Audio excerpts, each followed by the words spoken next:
قل للذي يسعى لإرضاء الإله اسلك طريق المصطفى خير الدعاء يا أسوة الداعين يا خير الورى يا قدوة الهادين يا علم الهدى ما كنت فظا أو غليظا بينهم وبرحمة من ربنا تهدي بسم الله الرحمن الرحيم. الحمد لله رب العالمين والعاقبة للمتقين، وصلى الله وسلم على سيد الأولين والآخرين محمد الأمين وعلى آله وأصحابه أجمعین.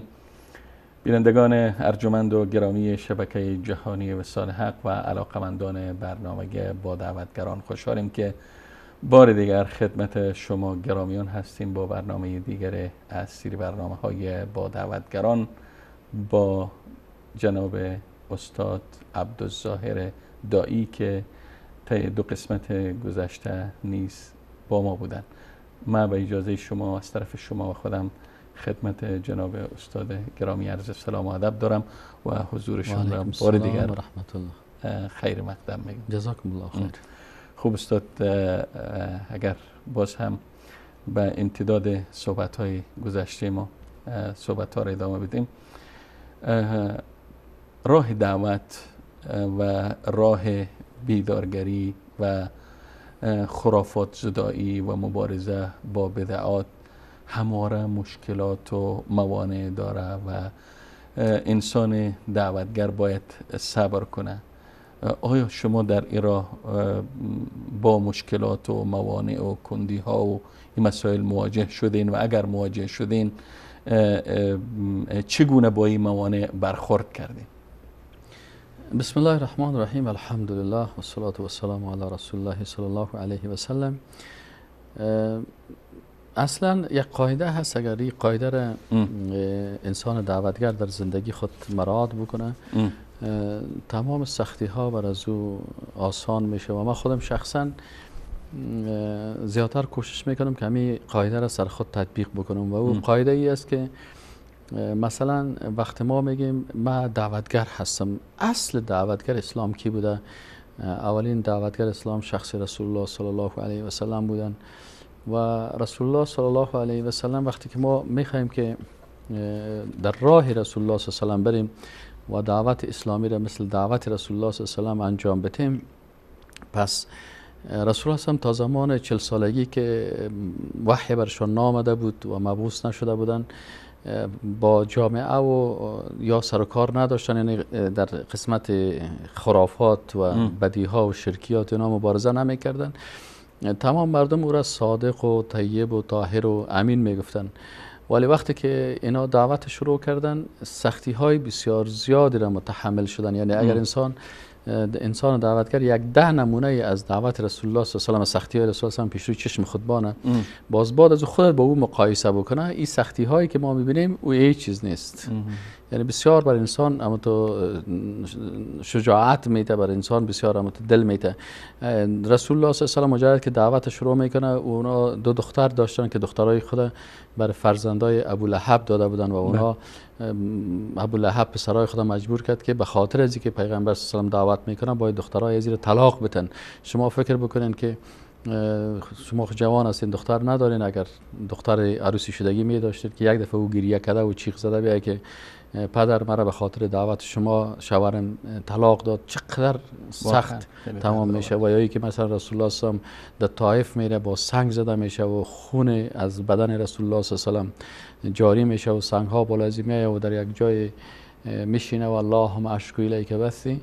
و وقتی که این رو ببینید که رسول الله صلی الله علیه و اونو حالات سختی را در زندگی دیدن، حتی بالای خانمشان ام المؤمنین عایشه صدیقه رضی الله عنها که مادر ما و شما هسته و مادر مؤمنا هستن و در قرآن الله میگه که ازواجه امهاتکم، سر از او تهمت کردن و او را متهم به زنا ساختن. شما ببینید که قلب پیغمبر صلی الله علیه و سلم این کلش به خاطر چی بود؟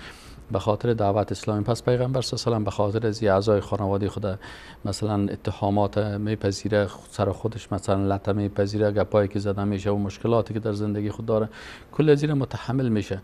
خب این حال ما چی دیدیم در مقابل دعوت اسلامی؟ ما هیچ چیز ندیدیم. اگر رو مقایسه بکنیم مثلا اگر میل از دعوت گپ میزنیم، در کوچ بسیار لوکس شیشتیم، میهمانمون بسیار محترمانه برخورد میکنه، با خنده و چای هم برامون میارن. اگر روزه نباشه مثلا شاید روزه نمیبود، شاید یک ذره کیک و کلچه و گپام شما میآوردین. به هر صورت این حال شما سوال کنین که چقدر ما 999 حادثه‌ای که در زندگی ما شده در دعوت که الفاظ شیرین، مجالس شیرین، کل چیز خوب بوده. در بین 999 یک دانه، یعنی یکی بر هزارم که اگر بر ما کدام وقتی کدام آسیب رسیده، او دیگه وقتی که خود مقایسه با رسول الله صلی الله علیه و آله کردیم، نه از رسول الله که رتبه ما بلند است، نه جسم ما از جسم از او که برتریت داره، نه شخصیت ما از شخصیت از او که برتری داره دیگه. وقتی که اونا جسم مبارک خدا و زندگی مبارک خدا و خانواده مبارک خدا فدای اسلام کردن، ما چی هستیم؟ ما اگر تا نه سنگ خوردیم و نه چوب خوردیم، یگان الفاظی را شنیدیم که هر قدر انسان در دعوت سختی ببینه به مو اندازه به رسول الله صلی الله علیه و آله نزدیکتر میشه. سبحان الله. بس به این اساس از صحبت شما من برداشت کردم که حتی میخواستم که توصیه شما با دعوتگرا میشه که خلاصه کنیم که توصیه شما با دعوتگرایی است که هر وقت اگر مشکلاتی را در راستای دعوت دیدی، موانعی بود، سنگ اندازی های را مشاهده کردی، فقط به یاد رسول الله صلی الله علیه و سلم مقایسه که با مشکلات اسلام، دعوت پیامبر صلی الله علیه و سلم در نظرت چیکو مجسم بکو، تمام مشکلاتت حل میشه. خب استاد گرامی، البته میخواستم در این برنامه مخصوصا به برخی از معادلات و فرمول ها یا قواعد را که شما در جزوه که به نام الفبای دعوت دارین میخواستم این را در میان بگذارم و درباره این قواعد که البته من چند قاعده و چند فرمول اینجا یادداشت کردم از شما بپرسم. استاد، یکی از قاعده‌ای که شما در او جزوه ذکر کردین عبارت از است که گفتین که دعوتگر بی مطالعه مردم را به شرک و کفر مبتلا می کند. میشه که شرح کنید؟ امام بخاری رحمت الله علیه سگن یک آیت قرآن است و یکی هم از شرح از بخاری شریف. مثلا الله سبحانه و تعالی میگه فعلم انه لا اله الا الله. پس وقتی که الله میگه بدان که نیست هیچ کس مستحق ازی که ذاتش عبادت شوه و شریعتش تطبیق شوه بغیر از الله، اینجا گفته باید علم داشته باشی، علم لا اله الا الله را داشته باشی. اگر انسان مثلا عقیده را درست نفهمه، وحدانیت الله را درست نفهمه، صفات الله را درست نفهمه، پس این چطور میتونه که دعوت بکنه؟ و امام بخاری رحمت الله علیه یک بابی در صحیح البخاری داره، میگه باب العلم قبل القول والعمل. یعنی پیش از اینکه شما سخن بگویید و پیش از اینکه شما عمل بکنید باید به شما علم داشته باشین. این حال اگر ما علم نداشته باشیم پس چطور میتونید به چی دعوت میکنین؟ چه قسم عمل میکنین؟ پس دعوتگر مسلمان خودت کور هستی به اصطلاح، چطور مردم را خفته را خفته کی کند بیدار. بله، خفته را خفته کی کند بیدار، یعنی یک معادله دیگه. خوب استاد، معادله دیگه گفتین اذیت شدن در دعوت مقامت را بلند میکند. ما پیشتر براتون گفتم که وقتی که در دعوت کی اذیت شده؟ پیغمبرها اذیت شدن.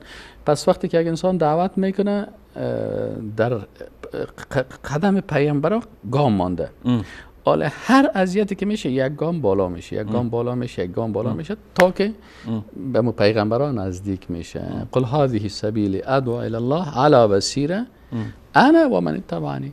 پس وقتی که رسول الله میگه من با بصیرت دعوت میکنم، پس ما میخوایم که خدا به پیغمبر صلی الله علیه و آله نزدیک بسازیم. چه قسم میتونیم نزدیک شیم؟ یعنی اذیت های جانب مقابل سبب از این میشه که در قلب انسان شکست پیدا میشه، غرور از بین میره، تکبر از بین میره.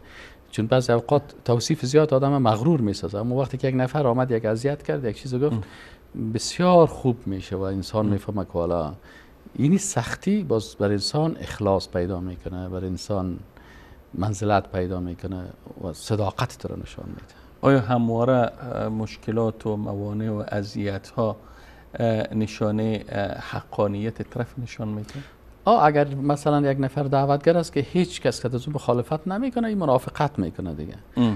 حتما منافقت کرده، برای هر کس سر خود شور داده که کلگی رو گفته خوب است. اما وقتی که برای بت پرست میگی تو مشرک هستی، تو بیدین هستی، برای یک انسانی که گمراه هست گمراهی ها را بیان میکنی، و وقتی که حق بیان میکنی، همیشه وقتی که حق بیان کنی، ببینید لقمان حکیم در قرآن عظیم شان یگانه شخصی که حکیم گفته شده لقمان است، نه؟ بله. لقمان بر بچه خود میگه که یا بنی اقیم الصلاه و امر بالمعروف و انه عن المنکر واصبر علی ما اصابک. این حالا اینجا چرا واصبر ما علی اصابک میگه؟ حکمت چی است؟ حکمتی است که لقمان میگه وقتی که دعوت حقیقی کردی، حقیقتا دعوت کردی، حتما برات مصیبت میرسه. وقتی که مصیبت میرسه دو صبر بکن. این حالا اگر کلگی تایید میکنه و هیچ مخالف نداری و هیچ کس طرف بد نمیگه، پس در حقیقت معلوم میشه که تو منافقت کردی و دعوت حقیقی نکردی و چشم پوشی کردی. بدی ها را دیدی، زشتی ها را دیدی، شرک دیدی، کفر دیدی، بیدینی را دیدی و خاموش بودی و به این خاطر این معلوم میشه که تو منافقت کردی. از این خاطر دعوتگر حتما باید مخالفین باید داشته باشه. امهای منکرات نه افشای منکرات. ببینن افشای منکراتی است که مثلا بعضی کسا وقتی در مجلس میشینن قسم میکنن که والا فلانی جای فلانی نفر زنا کرد، فلانی نفر شراب خورد، فلانی نفر دزدی کرد. این افشای منکرات است و وظیفه دعوتگر این است که این قصه ها را بکنن، افشا بکنن، روز منکرات بر مردم بیان کرده بره. بلکه دعوتگر سعی و تلاش میکنه که همین زشتی هایی که در جامعه است ایره چه قسم محو کنن، چه قسم نابود بکنن. از این خاطر بر از این سعی و تلاش میکنه. مثل النصیحه ولا الفضیحه. خب استاد، فرمول دیگری که در این جزوه او را ما یادداشت گرفتیم در اینجا، عملت سخنت را مؤثر می سازد. بله. خب این حالا در دعوت که است، دعوتگر وقتی که به یک چیز دعوت میکنه خودش باید عمل بکنه. مثلا من مثال میگه حسن بصری رحمت الله علیه در عصرش البته چند نفر غلام آمدن و پیش گفتن که یا امام، ما از طرف از این بادارهای خود بسیار به تکلیف هستیم، ما را شکنجه میکنن، عذاب میتن، سر ما رحم نمیکنن دیگه. شما دمی خطبه جمعه امیر یک چیز کنین، نصیحت کنین. خب امام یا منتظر بدن جمعه اول هیچ چیز نگفت، جمعه دوم هیچ چیز نگفت، جمعه سوم هیچ چیز نگفت. در جمعه چهارمی این خیز درباره موضوع ترحم بالای زیر دستا صحبت کرد. وقتی که این صحبت کرد امام در این باره تمام کسایی که غلام داشتن اینا غلامای خود آزاد کردن، کلشان آزاد کردن. خب این غلام آمدن پیش امام و گفتن که ما از این که تو این کار کردی خوش شدیم، لکن سر تو یک انتقاد داریم. چرا امیر ما رو 4 جمعه ماندی؟ خب همین گپ 4 جمعه پیش میگفتی که آزاد میشدیم، مشکل ما حل میشد. چرا این 4 ماه بازو گفت که والا عذر ما این بود که من 4 جمعه پیش خودم غلام نداشتم و پیسه هم نداشتم.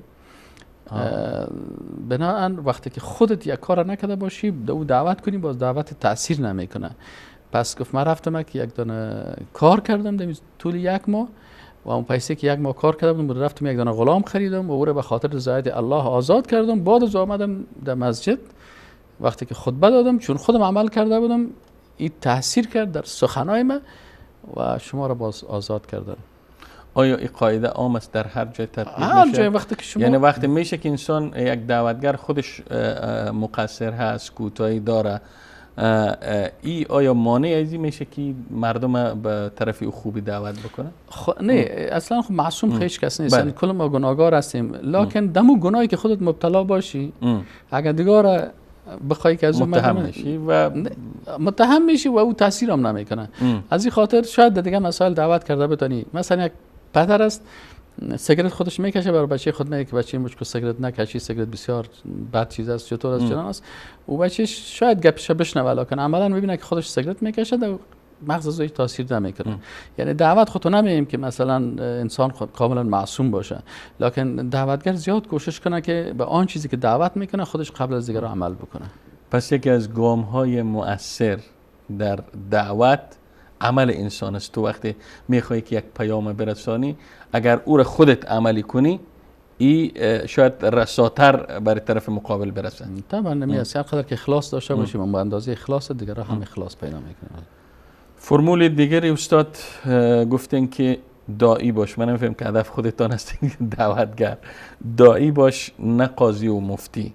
خادم دین باش، نه تکه‌دار دین.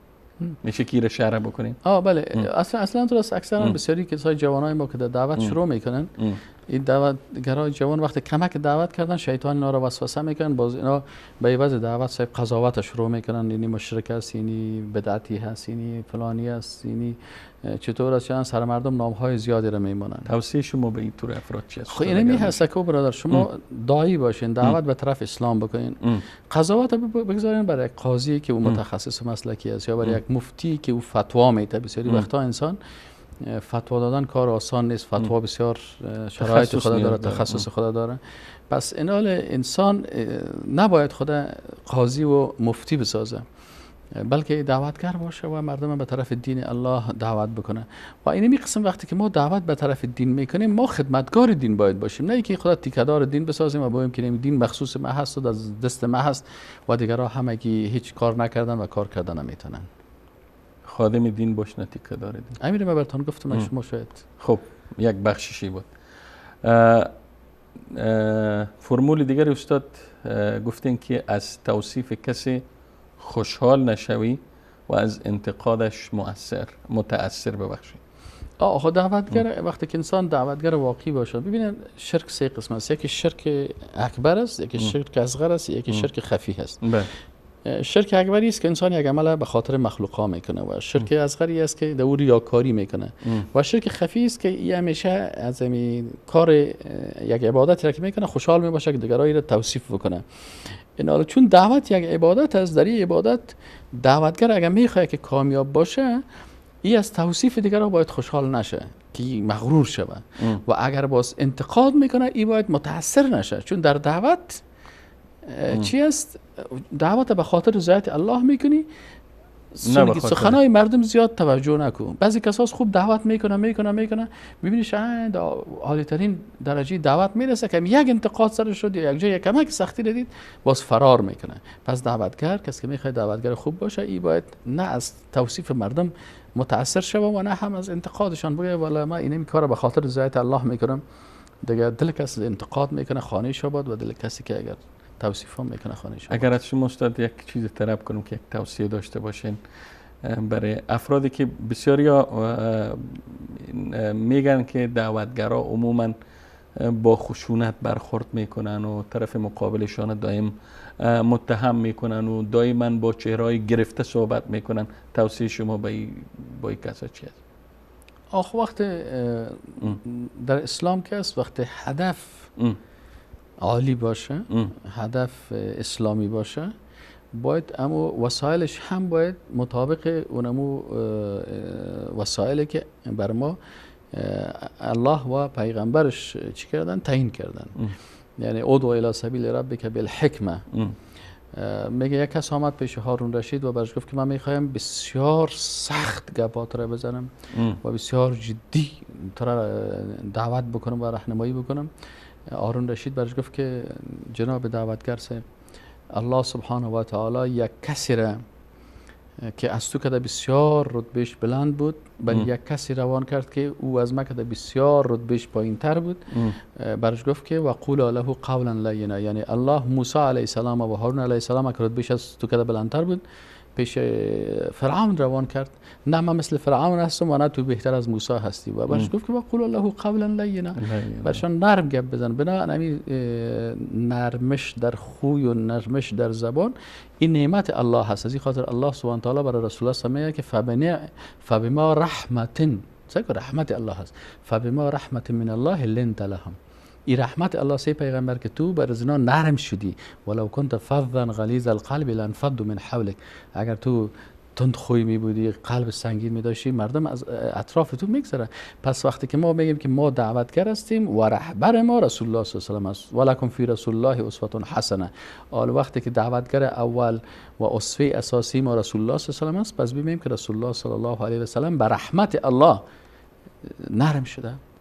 پس ما چرا راه پیغمبر میگیریم لکن اسلوبش باز از اسلوب خود میگیریم، باز اسلوبش هم از اسلوب پیغمبر بگیریم. پس میشه که صحبت های شما این فرمول تانم تایید میکنه دعوت با حکمت یا دعوت بر اساس حکمت؟ این چیز تطبیق میشه نه؟ بله یعنی است که دعوت باید با فرمول بعدی استاد در عصر سرعت ابزار سرعت یعنی این که وقتی فضا تنگ می باشه فضا مثلا امکانات سرعت کم است به اون اندازه انسان دعوت میکنه وقتی که عصر امروز عصر چی است؟ عصر تکنولوژی است عصر سرعت است پس ما باید از ابزار سرعت استفاده بکنیم مثلا از فیسبوک استفاده بکنیم از واتساپ استفاده بکنیم از اینترنت در مجموع استفاده بکنیم تلگرام و اینستاگرام و نمیفهم از تلویزیون استفاده بکنیم از رادیو استفاده بکنیم از هر وسیله سرعتی که هست ما باید استفاده بکنیم اگر دیروز میدان دعوت عرصه دعوت تنها در امو محله معین محدود میشد یا در مسجد معین یا در مدرسه معین امروز با استفاده از ابزار جدید با استفاده از ابزار سریعی که در اختیار همگان قرار گرفته ما میتونیم دعوت خود صدای خود به میلیون ها تن برسانیم او حتی هم سابقا هم همین قسم نبود اگر شما دعوت رسول الله صلی الله علیه و آله ببینید بله دعوت رسول الله صلی الله علیه و آله ببینید در حالی که 14 و نیم قرن یا 15 قرن پیش که بود رسول الله صلی الله علیه و آله خط روان میکنه به کسرا یکی از استفاده از ابزار سریع است او وقت مثلا سعی روان میکنه خط بر کسرا به امپراتور روم به امپراتور فارس به مقوقس به مصر به تمام جایا این حال تصور بکنه اگر حال در عصر رسول الله صلی الله علیه و سلم این وسایلی که امروز است چیزا که است ما و شما اگر پیرو حقیقی رسول الله صلی الله علیه و بودیم باید در واتساپ تان یک رساله برای ترامپ روان میکردیم یک رساله مثلا برای نتانیاهو روان میکردیم برای مثلا برای انگلستان برای از اینا حداقل اقامه حجت میشد یعنی رسول الله به کل از اینا روان کرد با کلشون رسول الله روان کرد و سر اسب اونا رفتن و اونجا بردن برش فکر کنین اگر در وقت همین وسایل می بود آیا رسول الله از استفاده نمیکرد طبعا رسول الله از وسایل سرعت معاصر که اسب بوده و بعد قاره های دیگر بوده یعنی از یک قاره به قاره دیگر روان کردن و حالا که مثلا ما شما به بسیار سادگی با یک موبایل میتونیم با یک تلویزیون میتونیم این پیام برسانیم باید از این استفاده بکنیم پس باید دعوتگرا ساحه فعالیتشان محدود نکنن و از وسایل و ابزارهای مدرن روز حتما باید به خاطر رساندن پیام حق و پیام الهی استفاده کنن وگرنه مقصر شمرده حالا رسول الله صلی الله علیه و چند جای اونجا بود مثلا تنها در مسجد نبوی خود دعوت نکردن رسول الله صلی الله علیه و از مسجد استفاده کرده وقتی در مکه مکرمه بود در سوق عکاظ رفتن در مارکت های تجارتی از کوه صفا مثلا برای اولین بار کوه صفا رفتن میان از کوه استفاده کردن از سوق عکاظ در سوق ها میرفتن و صدا میگفتن ایها الناس قل لا اله الا الله از استفاده کردن مردمی که از یثرب می آمدن اون وقت در مکه پیش از اونها میرفتن برای مسافرین حج برای از اونها دعوت رساندن در ولایت ها مثلا رفتن به طایف رفتن دعوت رساندن و بالاخره تا پادشاه روم و پادشاه فارس با قاره های جهان مثلا قاره اروپا که در روم بود اونجا به روم هم اروپا هم نامه روان کرده و به قاره آسیا که امپراتوری فارس بود به اونجا روان کرده و به قاره افریقا که مثلا حبشه بود بر از اونها هم پس رسول الله صلی الله علیه و دعوت به کل از اونها با همون امکاناتی که داشتن از کلش استفاده کردن و ما شما وقتی که آل امکانات است وقت سخت بود رسول الله هم استفاده کردن ما باید از این امکاناتی که آسان است از کلش باید استفاده کنیم استاد برنامه ما کم کم داره رو به پایانی میره یک فرمول دیگر هم میخواستم از شما بپرسم که در این جزویتان ذکر شده بود دعوت هوش است نه جوش اگر این فرمول شرح کنین که دعوت هوش است نه جوش معنیش است که دعوت نمیتونه که احساساتی شود نباید ما در دعوت احساسات شخصی خود تندی را الفاظ زشت قال مقال این گپا را داخل بکنیم بلکه با هوش با عقل با فهم مطابق قرآن و سنت دعوت بکنیم از این خاطر دعوت هوش کار داره که باید با عقل ها را تسخیر کنی با قلب ها را تسخیر کنی با فکر افکار را تسخیر کنی با اخلاص مردم در حرکت بری. اما با جوش و با قال مقال و با دشنام دادن و با بدگویی و با تندی و با چیغ زدن با این دعوت نمیشه و جانا مقابل را نمیپذیره. وقت علم داری، حلم داری، عقل داری، حکمت داری، منطق داری، نیازی نیست که تو از ابزار و وسایل زور کار بگیری. خب در جاهایی که باز زور باز کار است دیگه، اون میدان زور باید از زور هم زور علایده از گفتم باشه این چیزها باشه. وقتی که میدان دعوت است با یک نفر ادعو الی سبیل ربک بالحکمه والموعظه الحسنه و جادلهم بالتي هي احسن. استاد گرامی، استاد عبدالظاهر دایی، استاد دانشگاه کابل و یکی از دعوتگرای معروف افغانستان، در پایان سومین قسمتی که با شما در این برنامه با دعوتگران رفتیم، از شما جهان سپاس و امتنان داریم که دعوت برنامه با دعوتگران لبیک گفتین و در 3 قسمت از این برنامه حضور یافتین و وقتتان برای ما و بیننده های ما گذاشتین. اگر پیامی دارین، صحبتی دارین در پایان، باز هم در خدمت هستیم. جزاکم الله خیرا. پیام می هست که هر خواهر ما و هر برادر ما باید دعوتگر دین باشن و اگر شما داعی الرحمن نباشین باز مدعو شیطان میشین. باز اگر شما خودتان دعوت نکردین، وقتی که دعوت کردین و جاء الحق و زهق الباطل، و اگر شما خاموش شدین حتما ابلیس و لشکر ابلیس اونا دعوت میکنن و باز شما رو به راه میکشن. تشکر استاد گرامی و همچنین از شما عزیزان و گرامیانی که تا این لحظه با برنامه خودتان بودید نیز اظهار سپاس و امتنان دارم و تا دیدار دیگر و برنامه دیگر همه شما را به پناه الله یکتای بی همتا می سپارم و السلام علیکم و رحمت الله تعالی و برکاته. قل للذي يسعى لإرضاء الإله اسلك طريق المصطفى خير الدعاء يا أسوة الداعين يا خير الورى يا قدوة الهادين يا علم الهدى ما كنت فظا أو غليظا بينهم وبرحمة من ربنا